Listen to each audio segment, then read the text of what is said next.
Alright there, this is Tainted Simmer and this is my very first speed build. It may also end up being my last speed build. I'm really not much of a builder, but I wanted to give something a shot for my upcoming Let's Play on Cottage Living. Now obviously with a name like that everyone's doing cottages, so I wanted to do something a wee bit unique, but something you still find quite a bit of in England's West Country.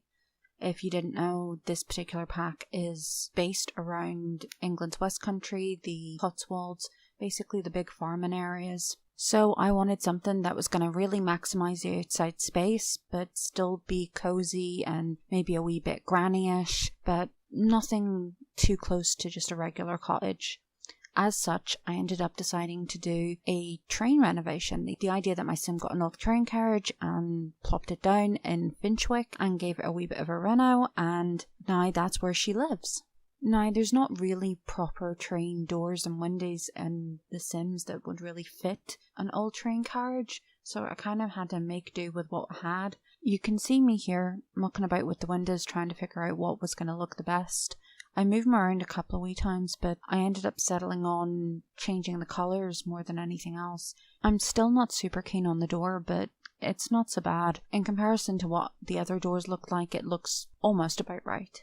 I wanted a two-tone paint job for the outside because I thought that's what most trains would have. There wasn't a ton of variety, but they did have these ones from Spa Day and they sort of work. I just ended up changing the colour of the windows so they would fit in a wee bit better. I decided to put it on more of a stilt foundation because I thought it made it look a bit more temporary, like she's only just done it instead of having this permanent stone. I am right and pleased with the roofing though. I think that turned out really nice and pretty authentic looking. I originally put in the super subtle saucer light because I wanted to see what I was doing while I was building, but I ended up keeping it in most of the rooms because it just really lights them up. I did end up changing the bedroom, but that is the one that made the most sense for it to be a wee bit dimmer. Now when it came to the inside, I knew I wanted it to be a wee bit cozy, the kind of thing that you came into and you felt warm. It's almost like the environmental equivalent of a nice hug. As such, I kind of wanted the bathroom to be a wee bit more classic. Normally I prefer to put darker colours in there, but I wanted to brighten it up because that's more traditional and I wanted aspects of this to be pretty traditional looking. So white and blue it was. From here I ended up moving on into the master bedroom where I got to use the new wallpaper. It makes the whole thing look a little bit cluttered and the patterns do make it seem very busy in there, so I ended up changing the bed. The bed is the new one, but I changed the bed sheets so it was a bit more plain, just so it didn't completely overload it. I know a lot of old country places are a little bit busy by design, but I didn't want to go nuts with it. I'm still not altogether sure about the bedside cabinets. I knew I wanted proper cabinets with a wee drawers so that it made it a bit more realistic, like you'd keep things from your nighttime routine in the drawers rather than just spreading out on a table. But at the same time, there's a wee bit of an overhang there and it just does not look exactly right. I really wish that overhang wasn't there. Kind of seems like the sort of thing I'd bash myself into in the middle of the night, honestly. I do really like the dresser though. I think it really suits this kind of build and I love the fact that the edges are scuffed, gives it a really nice second-hand feel, and that's kind of what I was figuring for the story. She's gone out and gotten all of this old stuff so that it looks a wee bit more authentic on the inside, and that's why things don't match completely. Although this is for a single sim in the Let's Play, I wanted to show what the space could be, so I designed it more for a family of 4. I don't think I'll end up using it as a family of 4 thing, because by then I think I'd like her to have moved up into what I think is called the Bramblewood. So this isn't exactly what it's going to look like in the Let's Play, but it is pretty close. I ended up putting a mirror in the master bedroom because I didn't put one into the bathroom. That was mostly because I prioritized having natural light, so the window won out against the mirror. I tried to put a wee bit of clutter in the bedroom, but I soon ran into problems both with the budget and because I accidentally used some CC.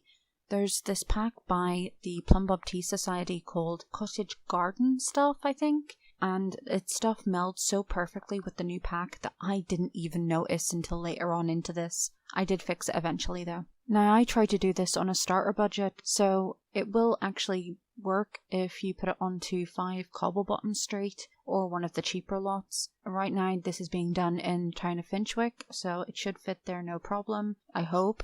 I really did go down to the very last simoleon. In fact, I think I had 0 left over at the end of this. Now, if you look on the other side of that carriage, you'll see that I have accidentally put down a flower vase thing, and I'm pretty much not going to notice that till right near the end, so I apologise for that now. One thing I will say is that the new pack really works well with the more vintage style packs, things like Paranormal, which has an awful lot of 70s and 60s sort of vibes to it, and Nifty Knitting, which is very crafty. I ended up using a lot of the new kitchen stuff. I really love the new counters. Those are dead on the kind that I wanted, so no complaints there. A lot of the stuff looks a wee bit run down, almost like it's been there for a while or someone's picked it up secondhand.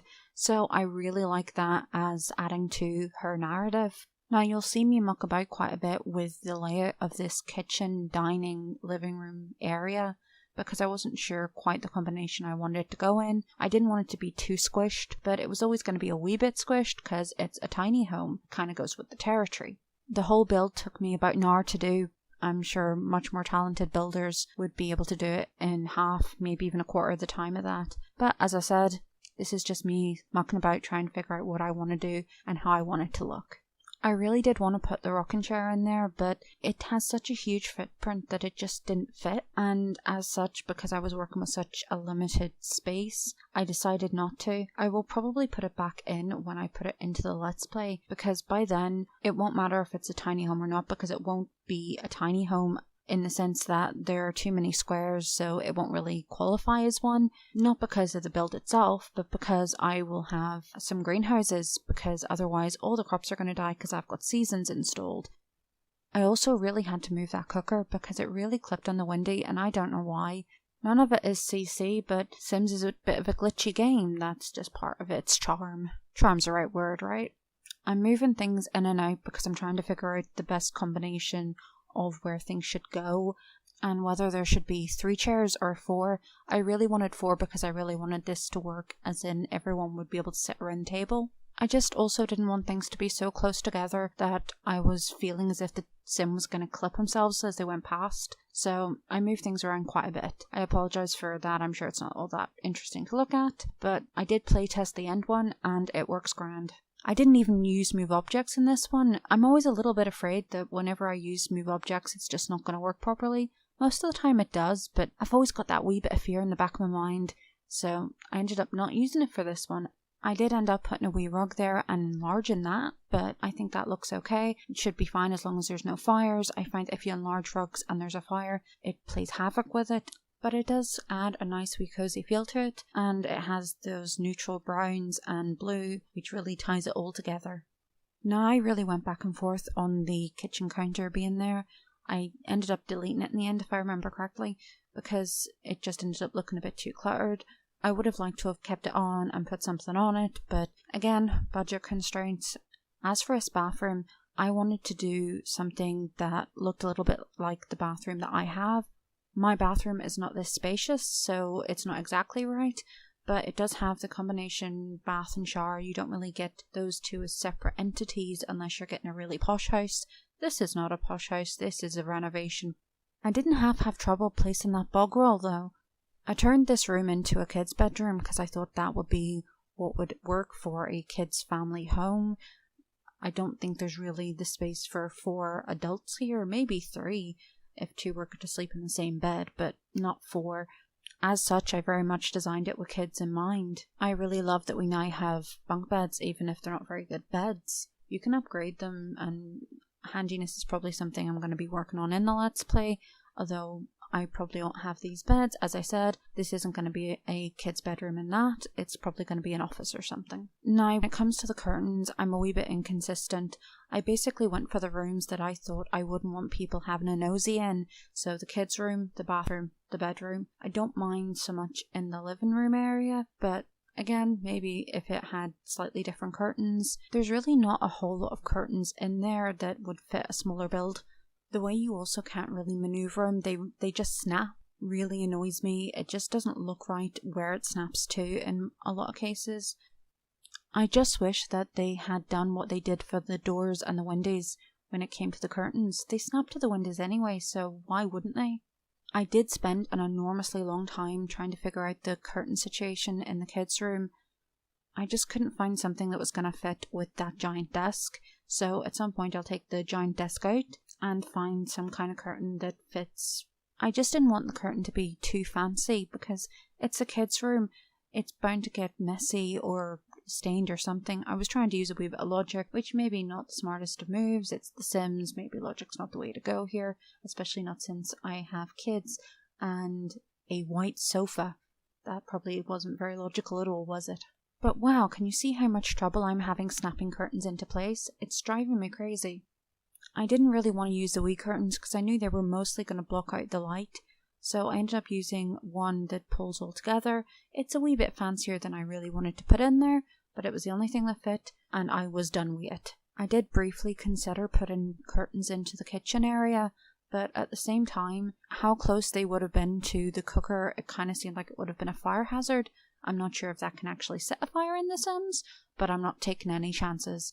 As much as I like fire, I don't like it taking the whole place down just after I've built it. I ended up putting in a dishwasher because I thought it made a lot of sense for a farm that would need to sterilize things. But the one thing that I am sorry I'm going to put down in a wee minute, and then I'm going to have to get rid of it because budget, is the tea maker. I am an avid tea drinker and I would have loved to have kept it in, but they didn't put a kettle in this pack. Would it have taken so much to put in a wee kettle? But no, they didn't. So away went the tea maker, and in came the gramophone, which really fit with the aesthetic a wee bit more anyway. I also wanted to make sure I put in an umbrella stand. I know that our weather can be a little bit wet and rainy in general, even though it's been a massive heat wave here. It's now been downpouring for 2 days, so I know the value of an umbrella. About this time I realised I was a wee bit over budget, so I got rid of a few clutter items so I could make the outside look a wee bit nicer.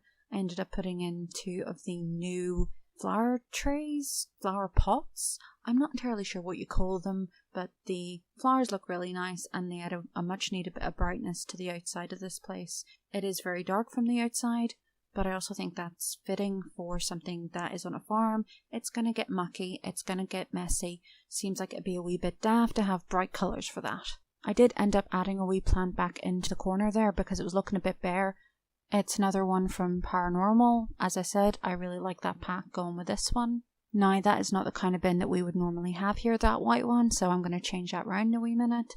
I will also be changing the mailbox to the one with the flowers with it, because there's no option to have a letterbox, even though that's much more what we would have here. I am a little sad they didn't do that either, but considering they also didn't do the kettle, well, I mean, they did do a kettle, they did a clutter kettle, but that's no good. That's not something usable, is it? I am going to apologise now for my terrain painting skills, or their lack of, because I am terrible at it. I just wanted it to seem a little bit mucky. Like it's a well-trod path, it's somewhere she goes every day, there and back again, so it's a wee bit discoloured, it's a wee bit muddy, and add some of the mud in underneath the foundations. I basically just wanted it to look a little bit less like it had pristine grass, because it's a farm. It's not going to have pristine grass. I have gone on my backside more than once. So it's nice and patchy now. I do wish it didn't go quite so square at the side. I tried to mitigate that a wee bit, but I don't think I was very successful at it. As for the final touch of the build, I decided to put in the Defender. I personally absolutely hate when the kids get the nightmares because it wakes up the whole house. So I thought I can't really do without that if it was me playing a family in here. From here, it's just me getting a good look at the place inside and out, trying to figure out if I have made any big mistakes, if I've left something sitting somewhere that shouldn't be. But this is pretty much the final product. This is what I ended up with. I'm pretty pleased with it, considering I'm not much of a builder, and this is my first time filming myself doing it. It was pretty nerve-wracking, but hopefully it was an enjoyable watch. And with that, I'm going to sign off for now. Thank you very much for watching, and if you would like to subscribe for more of this nonsense, please do so below.